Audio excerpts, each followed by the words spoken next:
The industrial age began with the Industrial Revolution. So in this lesson, we're going to be looking at basics about that monumental event. We're going to look at what caused it and generally what its characteristics were, what it was like. At its heart, the Industrial Revolution describes a process of change in how goods are produced. And that change, the key word for it is mechanization, using machines to do work that we used to have to use muscle power to do or to do by hand. Mechanization led to the growth of factories and the factory system and mass production. And that led to the creation of businesses and companies, all based on the economic system of capitalism.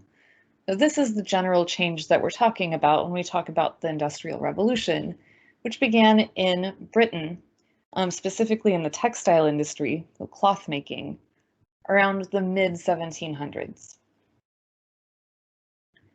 I'm going to start with a quote from one of the most famous primary sources to come out of this general time period by a man named Engels, called The Condition of the Working Class in England, written in 1845. He wrote, "Such, in brief, is the history of English industrial development in the past 60 years, a history which has no counterpart in the annals of humanity. 60, 80 years ago, England was a country like every other. Towns, few and simple industries, and a thin but proportionally large agricultural population. Today, it is a country like no other, with a capital of 2.5 million inhabitants, so that would be London, with vast manufacturing cities, with an industry that supplies the world and produces almost everything by means of the most complex machinery, with an industrious, intelligent, dense population, of which 2/3 are employed in trade and commerce, and composed of classes wholly different, forming, in fact, with other customs and other needs, a different nation from the England of those days." What Engels is saying is that this event fundamentally changed England, and in short order would change the world, not just in terms of manufacturing, but in terms of the character of the nation. The picture on this slide shows you some of that demographic change. On the left, you have England before the Industrial Revolution with that generally well-distributed agricultural population, people living mostly in the countryside. You'll notice there aren't a lot of pink spots showing dense population. On the right, you'll see a transformed state with the pink areas, especially highlighting urban centers, industrial cities that grew out of this process. As a tip for notes, because we're looking at cause and effect today, concept mapping is a great way of taking notes throughout the lesson, and then you can check what you've got in the key points. Remember, to do concept maps, you draw causes to effects using an arrow, and then you connect details and descriptive characteristics using just a straight line. If you do this well, if you get used to doing this, you can fit actually an entire unit on a concept map, like Jose Angel did. He was my little exemplar that's up on the slide. So if you'd like to practice this skill, you can do that as we go through the presentation. If you don't want to, that's fine too. Let's start with causes, right? Basic preconditions that a place needs in order to industrialize. To industrialize, any country needs first land, natural resources, and access to raw materials. And in England was blessed with all of these things. In terms of natural resources, it had vast mines for coal, which was used to burn to power steam-driven machinery, and iron ore, which is really important for being able to construct those actual machines, tools, and buildings. It also had plenty of navigable rivers and canals, so like it was crisscrossed with bodies of water that made transporting all of these natural resources relatively easy. Second, you need labor. You need a surplus population to actually like go in and become workers for the industrial factories. And as you can see in the little bar chart in blue, the population in England had been rising steadily, in part because of those high-calorie foods from the Columbian Exchange that we learned about all the way in the last unit of study. So there were workers ready and able to go find work in factories when factories came to exist. Next, you need capital. Capital is a word worth writing down because I bet you haven't used it in this context before. It means money that's specifically available for investing. So not just like money that you have, but surplus money that you can use to invest in a business or in machinery, for example. In addition to that, you need entrepreneurs. You need a culture that has created people who are willing to take a risk, a financial risk, to open and establish a business. And you need markets. You need an audience to sell your finished products to.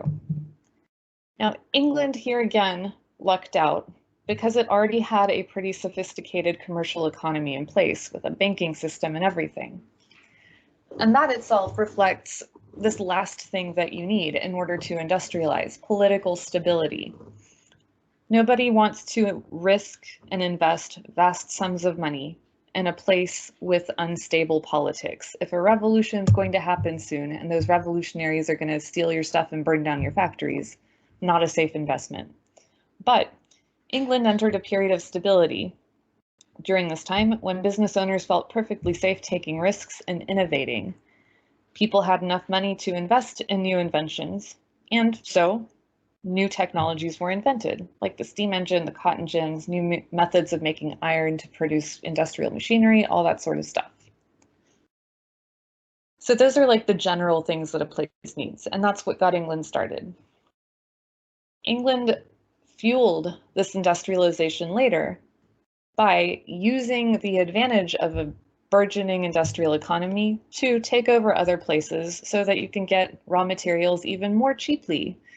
So, imperializing other states and countries. We'll get to that in short order. With the help of mass-produced weapons, this sort of thing can go pretty fast. So, in short, having raw materials and natural resources, labor, capital for investing, entrepreneurs, markets, like people who'd want to buy your stuff, and political stability allowed England to be the first place to industrialize. Longer-term causes exist as well, however.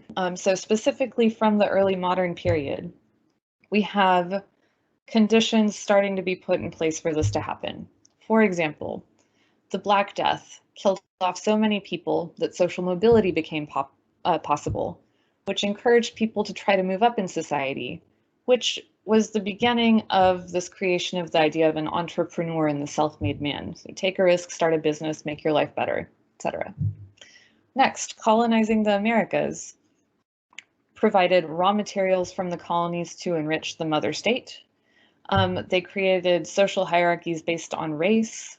And so Europeans internalized this idea that they were more civilized than non-white, non-Christian people, which will later allow them to exploit others in the name of civilizing them while taking their raw materials to fuel industrialization in what is called new imperialism. Next, crops from the New World were higher in calories, and they allowed the population to grow in Europe, which provided more workers who ultimately would fill the demands of the labor supply for industrialism. And then finally, Britain's success in colonizing the New World, and establishing trade dominance gave it both the supplies of raw materials and the markets for finished goods that added fuel to the fire for industrialization. During the Renaissance, the idea of humanism allowed people to start to think about how they can improve their lives in this world instead of waiting to get to heaven. So they started to try to do that. And it reintroduced the money economy into Europe and began the development of a system of banking, which will become really important to capitalism, which fuels the Industrial Revolution. The Reformation came next. It cast doubt on the idea that the church is always right about everything and encouraged people to find things out for themselves. So discovery, innovation, technologies, those things all tend to go hand in hand, especially during the scientific revolution, which introduced the scientific method, encouraged people to think about their world rationally and experiment. It encouraged scholars and craftspeople to apply this new scientific thinking to mechanical and technological challenges, so to try to invent ways to make their lives and their work easier. The direct link between 17th century experimentation with 18th century technological developments, especially regarding ideas like atmospheric weight and pressure and the laws of motion, were later applied to machines during the Industrial Revolution to make work easier and mechanized. Then, during the Enlightenment, Europeans gradually incorporated science and reason into their worldviews. And some historians argue that these intellectual shifts made English culture in particular highly receptive to new mechanical and financial ideas. And then, at last, the political revolutions, especially the American Revolution, when England lost its North American colonies, caused England to start looking at other parts of the world to dominate, like India, for example, where they would get massive reserves of the raw material cotton, which they would import back to England to make finished products, finished textile products in their factories, again, fueling the Industrial Revolution. If you were to concept map all of that information, you could have gotten most of it down without having to write down 2 whole slides of info, just for what it's worth. You don't have to write this down, but if you'd like to start learning how to do this to take notes, feel free to pause the slide here and create the beginning of your concept map on the Industrial Revolution, which specifically answers the question, why did it start and why England specifically? Like I said, the Industrial Revolution was a process of transforming the way production happened, and this affected especially the textile industry first. The textile industry just refers to like making cloth. Before, it was done by hand in like smaller workshops, perhaps with the family. After, in the pictures on the right, you can see how this process became mechanized. Machines were used to do this faster, and then people were mostly used to help work the machines, not to actually weave the cloth themselves. A series of inventions made this transformation possible, and they occurred over time, kind of building on one another. First came the water frame that leveraged the power of water to move machinery to create textiles. Then came a steam engine, which actually happened in a few different versions. The first version of the steam engine was made to pump water out of mines.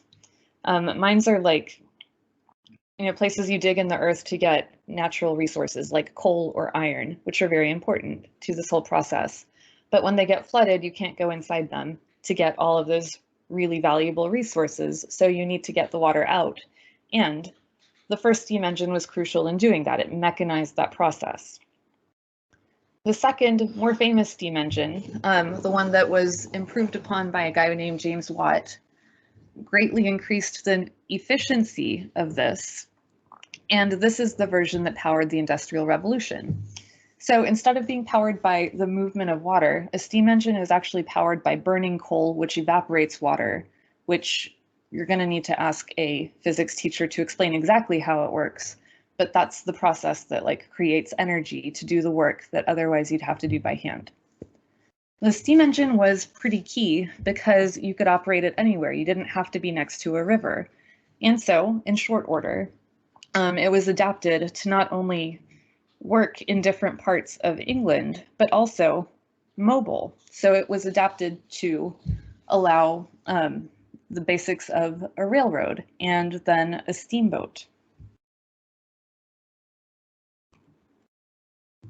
These innovations created factories and the factory system. Factory is the place where a lot of these machines exist to do a lot of the work all at once.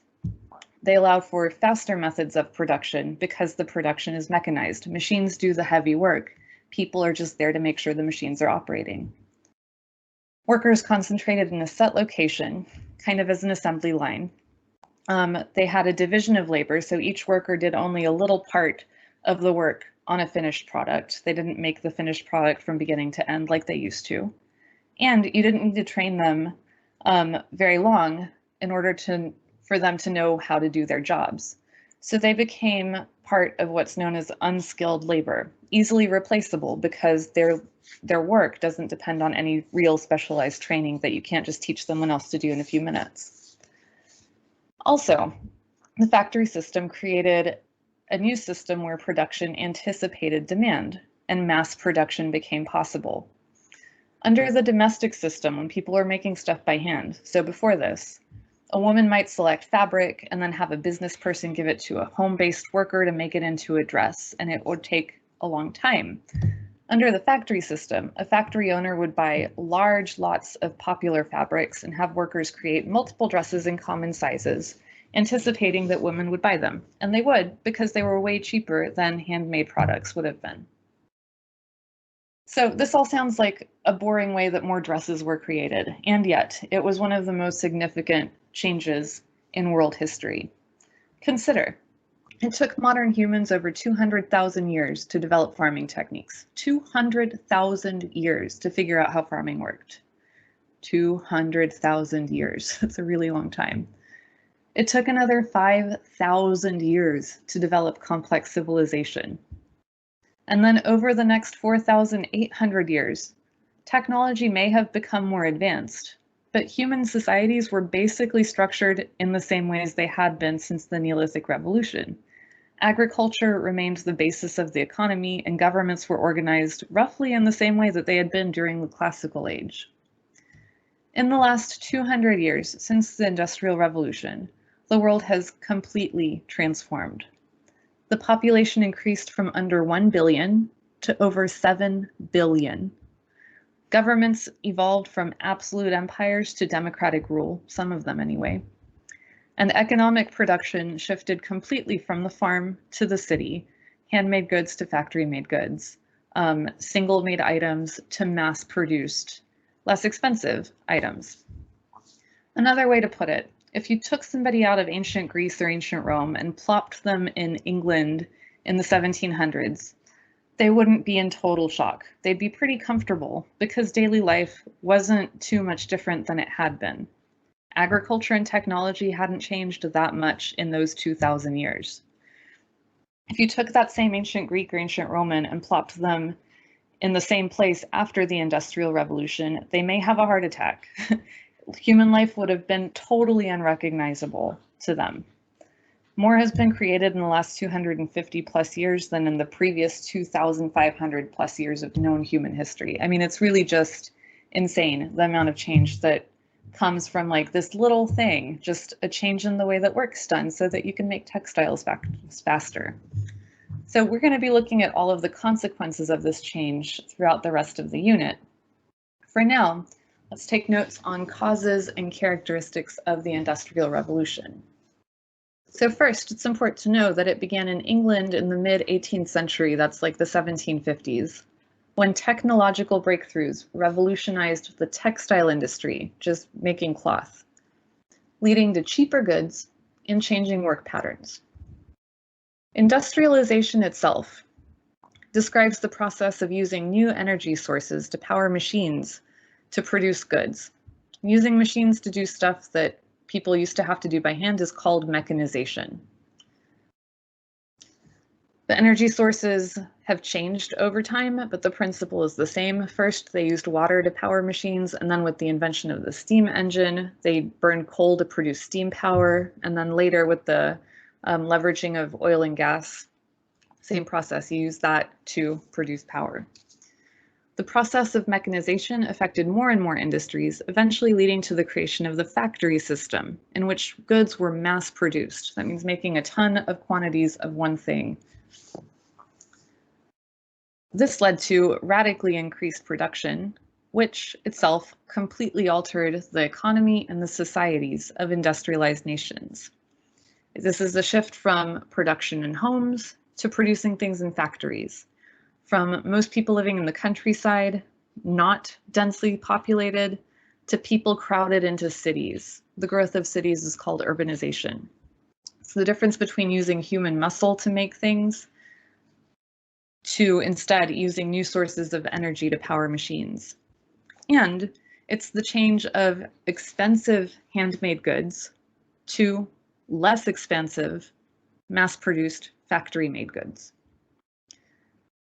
The key technology here was the steam engine. The invention of the steam engine dramatically spread up the industrialization process and eventually led to the development not only of the factory system and mass production and all of that, but also railroads and steam-powered ships by the mid-19th century. This didn't even just change transportation because it led to faster movement, and that means that news, people, goods, and ideas can all travel much faster, so it increased cultural diffusion. As a result of industrialization, England transformed from an agricultural economy to an industrial economy. Agricultural economies are based in the countryside with most of the population working on farming, whereas industrial economies are based in the city with more of the population living in cities and engaged in producing goods in factories. And this didn't just happen in England. It happened in England first and then spread from there to other Western nations, which in turn gave those Western nations a lot of power globally. So when we start to look at how Europe and then a little bit later the United States and then even a little bit later than that Japan start to dominate the globe, this is where that begins. So pause here and please take notes.